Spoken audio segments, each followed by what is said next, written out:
Gear Tasting Radio is brought to you by Imminent Threat Solutions. ITS provides knowledge that empowers individuals with indispensable skill sets to explore the world and prevail against all threats. Right now, as a special thank you for all podcast listeners, we're offering 10% off in the ITS store. Simply use the code GTR to save 10% at store.itstactical.com.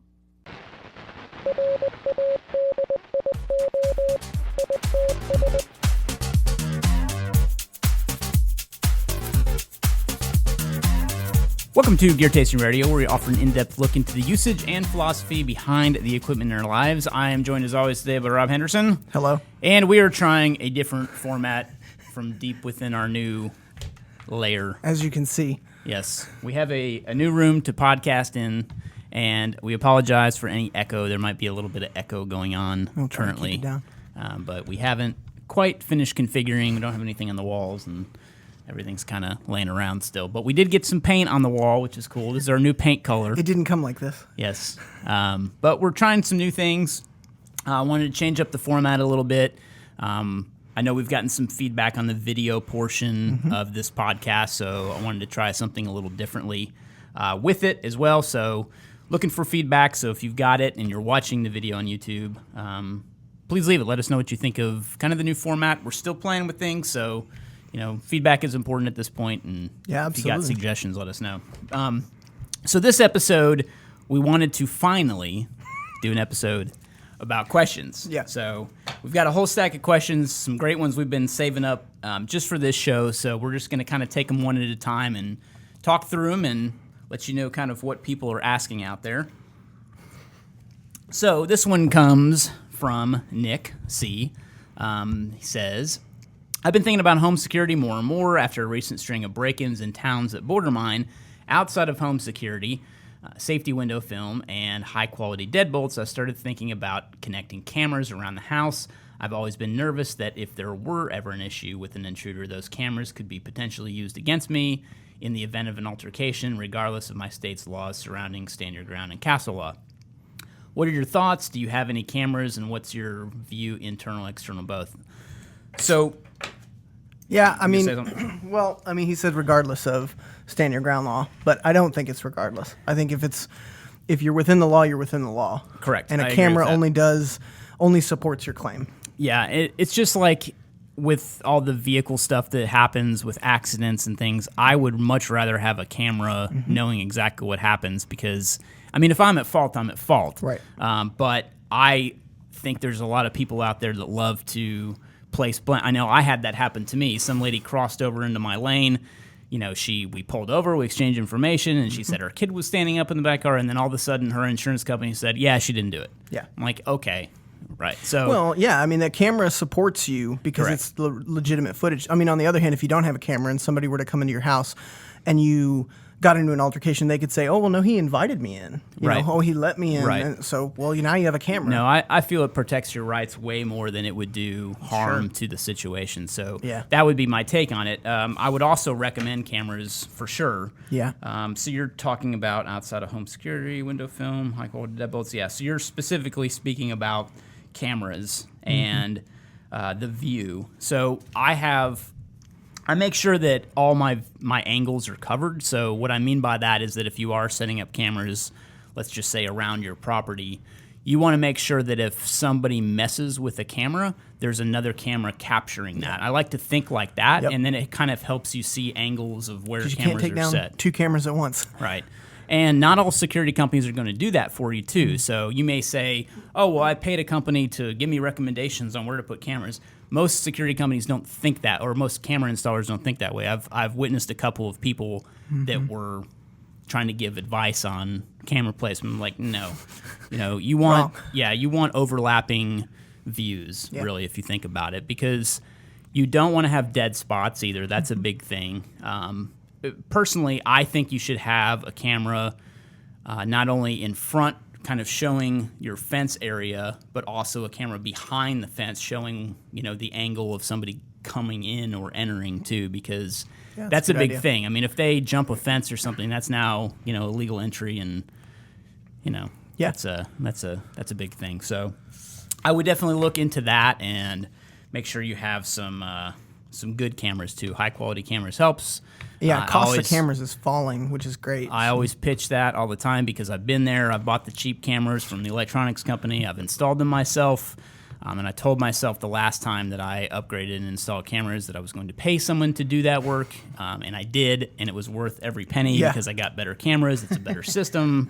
I can monitor it on my phone. I get alerts. It's fantastic. So yeah, the technology is great. Yeah, now. It's definitely worth the money to invest in.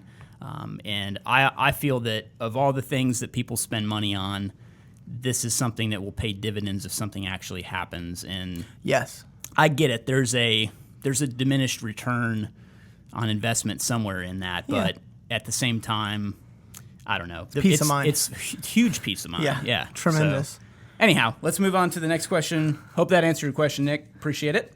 This is from Eric. What do you think about paint jobs on weapons and gear such as plate carriers? How would you do it? How you do? How will you do? Yeah. So, I mean, personally, I think paint jobs on guns and stuff is cool if you want it.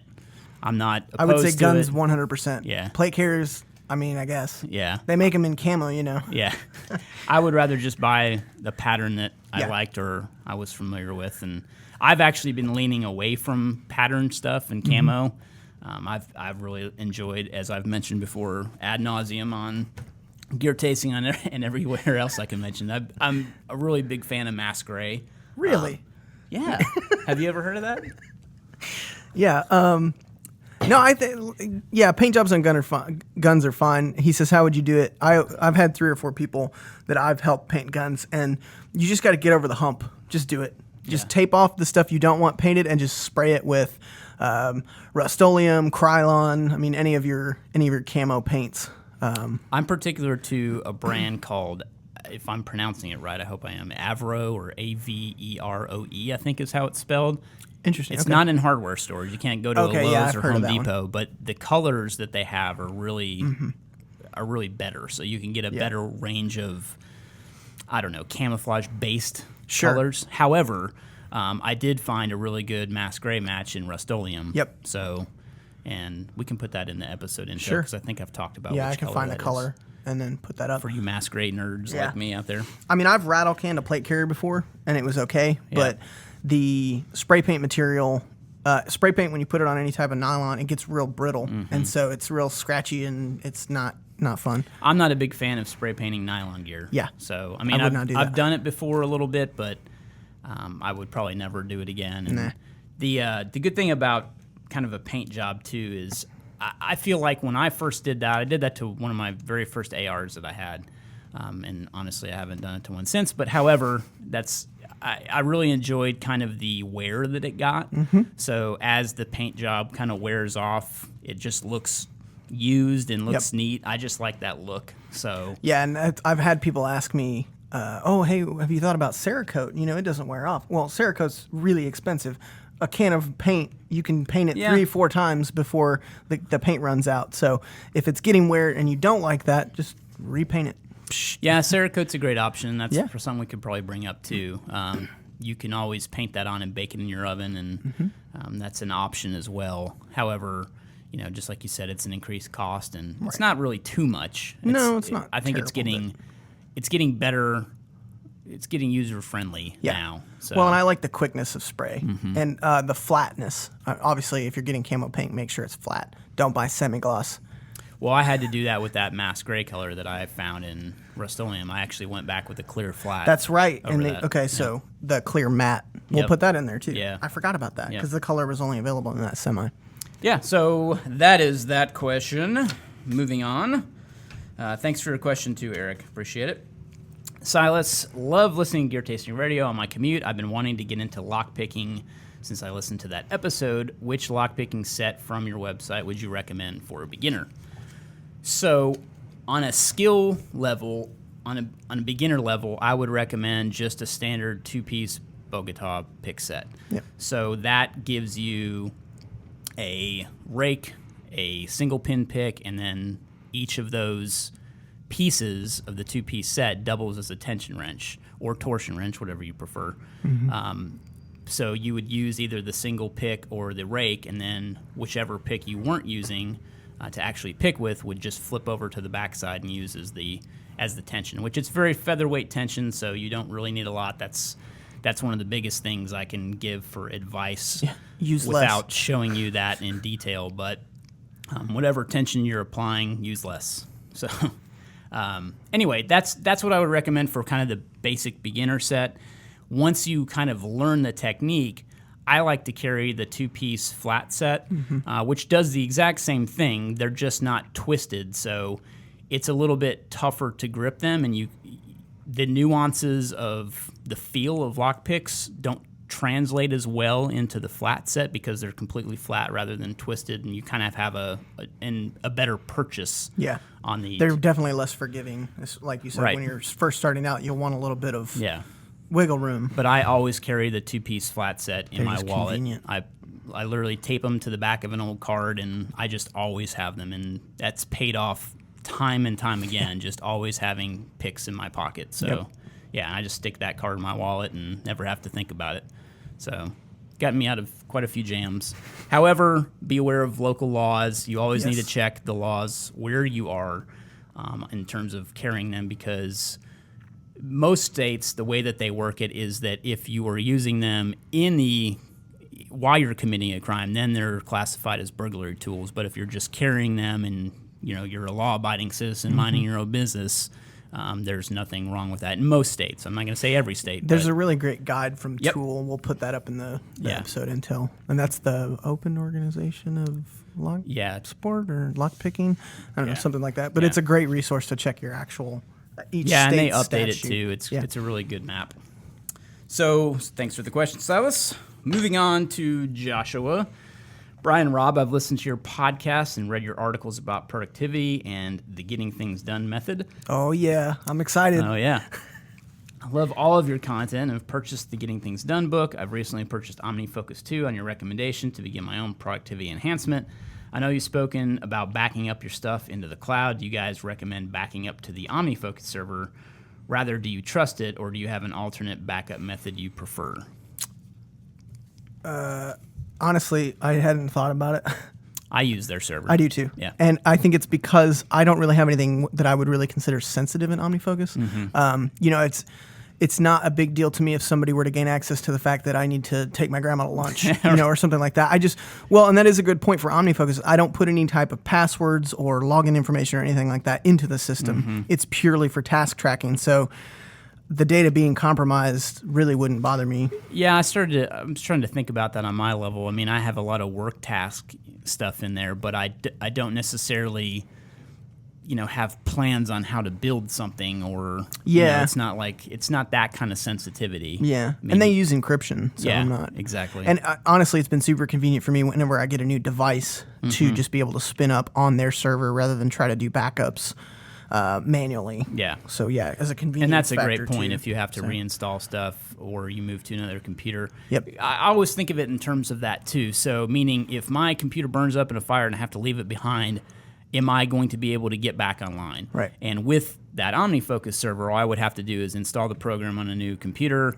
log into the server, and bam, my stuff's there. Yeah, so I like to think of it that way too, which is why I use services like that and Evernote and things like that, because I know that I can be back up on a host computer. Yeah, your computer is just time. a terminal at that point, which is a great option. Yep. So, and I haven't had zero issues with OmniSync server. Yeah. So if you're thinking about it, definitely jump into it. I haven't had any problems with it at all. I would agree, and I think that you shouldn't upgrade to OmniFocus 3 yet. Don't. No, I have it on my phone. It's a disaster. Yeah. Let them fix it first. Yeah. I like that we're like, well, trust them. Trust. Don't do Except 3. for new releases. Stay away. Yeah. All right. So thanks for the question, Joshua. I do want to jump back real quick to that question from Silas on the lockpicking set, because I didn't mention the little lockpick trainer that we have, basically the clear cutaway that will help you see the shear line and the tumbler and everything turn in the standard pin and tumbler lock as you're picking. You'll learn a lot better with it. So. That's a great point. That's almost more important than the pick set, is to understand how the lock's working. Yep. Then you can you can make lock picks out of, we've had an article on making lock picks out of windshield wipers. So you can make your own picks and stuff. But yeah, it's really about understanding the functionality of the lock and what you're trying to accomplish by picking it. So you have driver pins that are coming in from the top right below the spring. So each of the columns or each of the pins has their own spring. You've got the driver pin coming down, and then there's a secondary pin, and those are varying heights. So that's what happens when a locksmith changes the locks. They actually change those little key pins that are in the very bottom because those are the varying heights that correspond to the cuts in the key. That's why your key looks like mountains. Yep, right. So understanding how the driver pins and those key pins line up on the invisible line called the shear line is what allows that plug to turn and open the lock. So when you can understand that fundamental aspect of lock picking, it really helps out. So just wanted to mention that real quick. Okay, next question, Kyle. I had a quick question for you guys about training with tourniquets. I have a SOFTT in our med kit, and my wife and I want to run mocks on trauma wounds. Is it bad for the tourniquet to put it to semi-frequent use? We would not be fully tightening it down as we are aware of the severe medical hazards of this process. The use would be more along the lines of sliding it on, snugging the nylon strap, and enough of a turn to practice locking the windlass in the retaining loop. Can we use the one from our med kit, or would it be better for buying one specifically for practice? So my opinion on that is to not buy one for practice and to use the one that you're carrying. I know in particular, TACMed, who makes the SOFTT-W tourniquet, advocates it not degrading. So meaning you can use it to practice with, and they say that it will not cause any problems when it goes to usage. The good thing about that is that you don't have a specific tourniquet that's just for training that you may grab in an emergency and go, oh no, that's my training one, and then you don't use it because you're scared that it's not going to work correctly. So there's nothing wrong with what you're going through as far as a scenario goes either. I think it's a great thing to do. And whether you tighten it all the way is completely up to you. But getting the experience of putting it on under a time crunch or a scenario like that is absolutely a good thing to do. So kudos for wanting to run through that. So thanks, Kyle. Appreciate the question. So next question is from Nick. My truck currently has an open bed, which makes it challenging to carry gear and guns in the bed without fear of them being nabbed when I take a quick run to the gas station or store for a drink or the like. I'm interested in seeing if you have any additional security to your vehicles, additional alarms, security film, cargo area, camera, etc. You want to start on that one? Yeah, so the last part cracked me up because a cargo camera is great for watching them steal your stuff.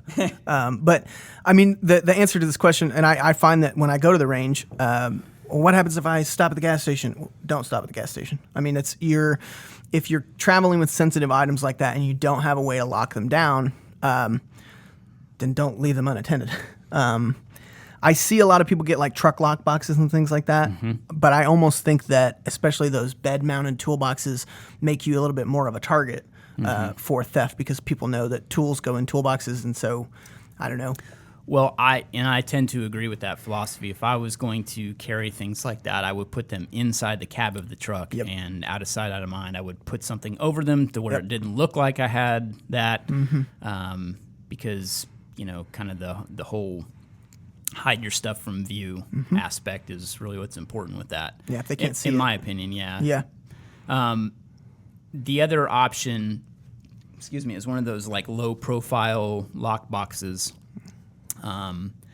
However, people know what those look like, and it might make you a target. I mean, people are ripping off tailgates from trucks, so, you're right. And those toolboxes are kind of look at me. I've probably got something in here kind of thing. So, well, and if it's a single cab truck, I get it because I had one of those, and it's tough to put anything anywhere. But, depending on what you're taking, I've used the passenger seat, and like you said, throw a blanket over it or something, especially if you're just running in and you're coming back out. Being able to lock the vehicle is important. Well, smash and grab incidents take place in cars, too, and it's because people leave stuff in plain view, and somebody walks by and takes a look and like, got that white iPod cable. Right, or something. Something catches their eye, and they smash a window and get in. So I would also never buy a truck with one of those little slider windows in the back if I could help it. Pop it with a butter knife. Yeah, it's very easy to get into those. So I know some of the newer ones are taking that into account. They're a little tougher, but it just gives you a smaller piece of glass to smash to get in, you know, even if you were going to do that. So just my opinion when it comes to that kind of stuff. So, I mean, I think there's some good options too. I know that depending on the model of truck you have, anywhere that you can hide stuff or lock it away that's in plain sight, so somewhat, I think is a good plan. Because I'm just kind of thinking of like those Dodge trucks that have the little plate that opens up on the side now. Oh yeah, like, yeah, you know, yeah. I think that that's less known about currently. Sure. So I think you'd have less of a problem with somebody trying to jimmy that open. Yeah. On a quick like smash and grab type Right. job. So Just make it look like a hard target, or Yeah. blend in so that it doesn't look like anything at all. well, and so I'm getting on a little security soapbox here. So this kind of goes back to it goes back to situational awareness. So first of all, if somebody follows you from the range and they know what you have, it doesn't matter if it's hidden or not, they're going to break in and steal it. So, and I say that because what's happening, and I got a buddy, I've written an article on this before, but he runs the Numismatic Crime Information Center, so he's kind of at the forefront of numismatics, which if you don't know what that is, it's the trading of coin and paper money. So a lot of the dealers, like he's a former chief of police and mayor of a town here locally, and what has happened is that these dealers are getting targeted at the coin shows. So people are witnessing, like if you go to a coin show, you get to see what the dealer's got, That's a great right? point. So they go in, they scout this dealer, like, oh man, he's got some really valuable stuff. I'm going to follow him out know to he's his gonna have car to later. leave. Yep. Correct. And then they go stop somewhere to eat on their way back because they've driven a couple hours to the show. Boom, they get their stuff stolen. You know, so that's that really comes down to situational awareness and knowing if someone's following you and that kind of stuff. But because in that situation, it doesn't matter if it's in the trunk. It doesn't matter if it's. I mean, what you're gonna have even if you had a strong box. Yeah, you'd have to somewhere, put almost like a safe and bolt it in, but at that point, the logistics, better to just keep it with you. Right. So that's why I say it kind of goes back to a situational awareness aspect too. So Yeah, absolutely. Anyway, thanks for the question, Nick. Next question is, how do you carry your gun, ammo, and equipment to the range? I remember your video showing cutting Kaizen foam for your Pelican case. Do you have a case for every gun, or swap out the foam, or just use soft cases rather than hard cases? What about ammo, targets, etc.? Is it in a single bag? Is there a better system out there? I know you're OCD, so help a brother out. I'm totally OCD, so I have an opinion. No, go ahead if you want to start with that one. So in theory, yes, I have a case for all my guns individually. In practice, I take an LBT 5-day loadout bag and I just pile a bunch of stuff in it and take it to the range. Yeah. Like, as much as I want to have individual cased items and stuff, usually when I'm hitting the range, it's not unplanned, but it's less formal. So it's like, oh, I'm just going to take this, and this. Yep. So it's kind of a I mess. agree. It's not a very formal process when I go to the range. So that's kind of how I handle that situation. So I have I don't know what you call that, what do you call that, MTM case guard box that I configured with range stuff. Oh yeah, like we've had that on the site a couple times. Yeah. It's the best range box I've ever seen. Yeah, so it's basically I have a range box, and a lot of stuff that I take to the range is in there. So I'll sometimes put binder clips and the staple gun and things like that in that box. I know I've got tape, to mask off targets when I shoot them, and I typically shoot IPSC targets. So what I usually have is a bundle of boards that go in these stands, and then I put those up and I put the IPSC targets on that, and I use binder clips because even if you shoot them, they're still okay. And you can just kind of use those too. So I typically don't ever use a staple gun. It's more just binder clips, but they're like the huge jumbo ones, and I always get mad at people when they shoot my binder clips. But anyway. Guilty.